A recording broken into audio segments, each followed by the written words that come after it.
Friday, June 26th, 2026. Say that 10 times fast. And I'm going to try a different technique for this video. So today I'm here to tell you about creating a device, something that you as a human being, as a flesh and blood, soul-having human being, can actually do. And the new format is just to show you images and things as I talk about this device. So this device has been referred to as a Schauberger device. When I first was introduced to it, it was called a Schauberger device. And Viktor Schauberger was a forester in Austria 100 years ago. Yeah, almost exactly 100 years ago. I think he started his job in 2017, right around the end of World War I. And he was tasked with getting water out of this I don't know if you know about Austria, but it's very mountainous. It's the Alps, it's like the Rocky Mountains. And this prince that he was working for was in severe financial straits and needed money. And, so Schauberger was tasked with getting timber out of this forest as like a 20-year-old newly minted forester. And everybody laughed at him. He had this idea to build a 30-mile long sluice of water and use the vortexing properties of water, which I talked about in my last video very minimally, to move these massive logs down this 30-mile sluice and deliver them to the prince so that he could sell them and not be broke. I should mention that Schauberger went to a school which was not a university. He had the opportunity to go to a proper university, but chose to go to something more like a trade school. Somehow this prince believed in him. The prince's name is similar to, it's like something like von Schauberger or whatever. Maybe they were related, I'm not sure. But anyway, all the fancy, educated, hydrologists of the time laughed at him and mocked him and said, "Oh, you're stupid, you're never going to be able to do this." And so he built this 30-mile long sluice 100 years ago with no heavy equipment, nothing, through this very rough terrain with these water vortexing ideas that he had developed through observing trout as they swam upstream through these intense currents and even up waterfalls. He was like, how can these trout swim like that? And then he realized, oh, it's a vortex. It's a toroid. It's a torus, rather. And it's just like a tornado. A tornado blows everything down, but in the center of it, it pulls everything up. And the fish find that pull everything up part, and they swim through it. So he realized if I could find that, then I could actually make water run uphill, and I could give it more power and actually move these big, heavier than water logs through this 30-mile long sluice. And everybody was like, oh, you don't have any education. You don't know what the hell you're talking about. But for whatever reason, this prince trusted him with 29,000 hectares of alpine timber. And at first, he failed, he built this 30-mile long sluice, which put the prince in even more debt, and everyone laughed at him and mocked him and called him an idiot. But he put his own money into finishing the project when he finally realized the flaw, which was, making the vortex as strong as it could be. And then in one day, he moved 6,000 cubic meters of timber in one day down that sluice, and the prince was no longer broke. And at that point, the prince actually put him in charge of his entire holdings, which was, I don't know how many hectares, but it was a lot. So Schauberger, later in his life, started to think about water and how it reacts with the forest in general. He developed a flood control system, which to this day keeps... When was the last time you heard about massive flash floods in Austria or Switzerland or Germany? It doesn't happen in the Alps because they use this guy's system to take the water, run it back uphill, put it back on the forest floor. And I suppose the technology has been lost because they don't use it in the Rockies or other mountainous areas that are prone to these floods. So he made a great contribution to the world, but later in his life, he started thinking about drinking water and like how it reacts with the body. And oh boy, was he mocked there. You really think that vortexing drinking water makes the body healthier? You idiot. Even though he had accomplished all this shit in his life, I really, really empathized with this guy because, I'm a bully magnet. Yeah, all these guys that were making fun of Schauberger, the same kinds of guys have made fun of me my whole life.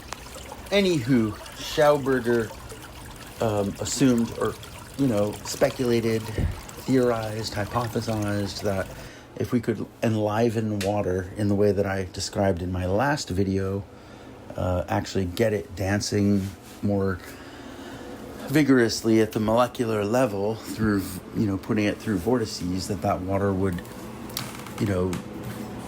improve the quality of our bodies just as it improves the quality of the forest. And so he developed a device which is really simple. It's just a copper tube. Why copper?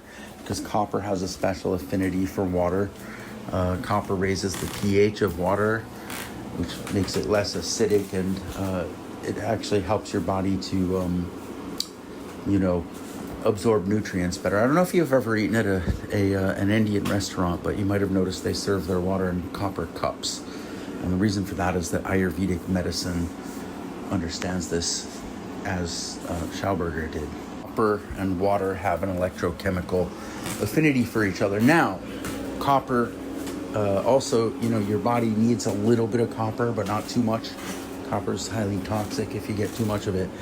So don't store water in a copper container, but putting your water in a copper or through a copper tube before it enters your body, briefly is going to put a little tiny bit of beneficial copper in your body in addition to raising the pH. Okay, let's get down to the nitty-gritty here. So for this device, you need just a few components. You need one foot long piece of 1.5 inch in diameter copper pipe. You need a bathtub plug. Go to a hardware store and get a new one. And obviously we're going to sterilize and sanitize all this stuff before we put water through it. You need one cap piece for for your copper pipe. You're going to drill some holes in that. And the bathtub plug is so that, we're going to put marbles and pebbles, and if you have crystals or whatever, you can put them in there. And we don't want those things to spill. So every time I use this, I put the plug back on, and that way if it falls over or something, I don't lose my marbles. One other mention here, the way I use this device, it also incorporates the work of another scientist who is called a pseudoscientist, which really annoys me because his work is highly replicable, has been replicated by thousands of people. Masaru Emoto, he demonstrated that putting good intentions into water actually seems to make the water happy, and when you freeze it, it makes these beautiful crystals and instead of deformed crystals. So anyway, yeah, here we go. Okay, so to create the vortex is vortices. We're going to put some things in the copper tube. I happened to break an amethyst bracelet the other day while I was swimming. I guess my stroke was just that powerful, so I saved the beads. I happen to know this is natural amethyst, so it's good. I got some pebbles that I picked up at the beach, and some marbles. And it's important, if you use marbles, make sure you use glass, just clear glass marbles. No color, no nothing, because we want it to be food safe, and we don't want to put any toxins in there. That would kind of defeat the purpose, right? So, it's going to be mostly marbles.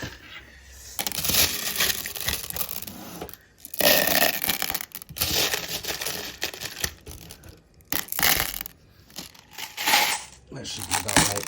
All right, so to make sure that we don't kill ourselves with some sort of bacterial crud, I'm actually going to, we're going to boil these for, you could probably sterilize them in 5 minutes, but I'm going to boil it for 15, 20 minutes just to be safe. Ooh, delicious. Vortex generators. Vortex generators activate. Vortex generators sterilize. Oh, that's covered. Okay. So yeah, we're gonna wait till this boils and then we'll just boil it for like 15, 20 minutes.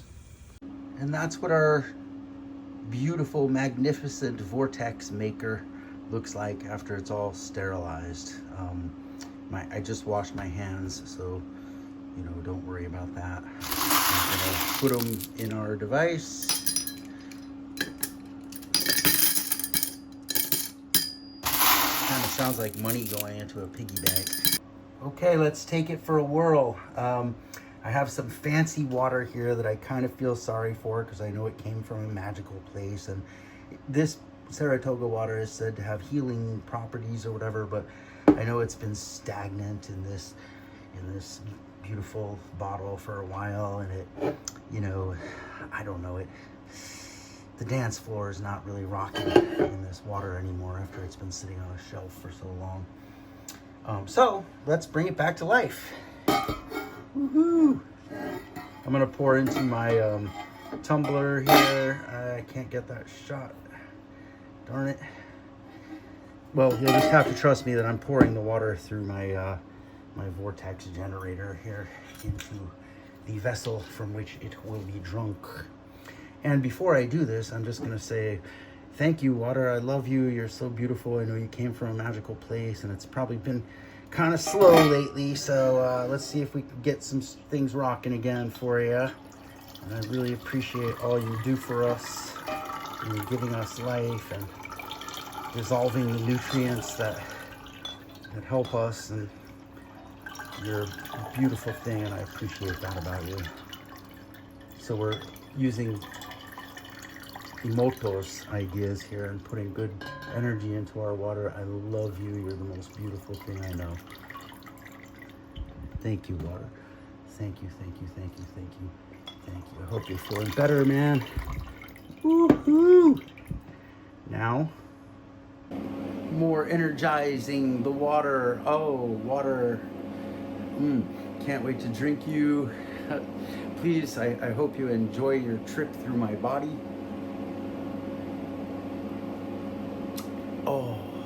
Oh my gosh, that's good.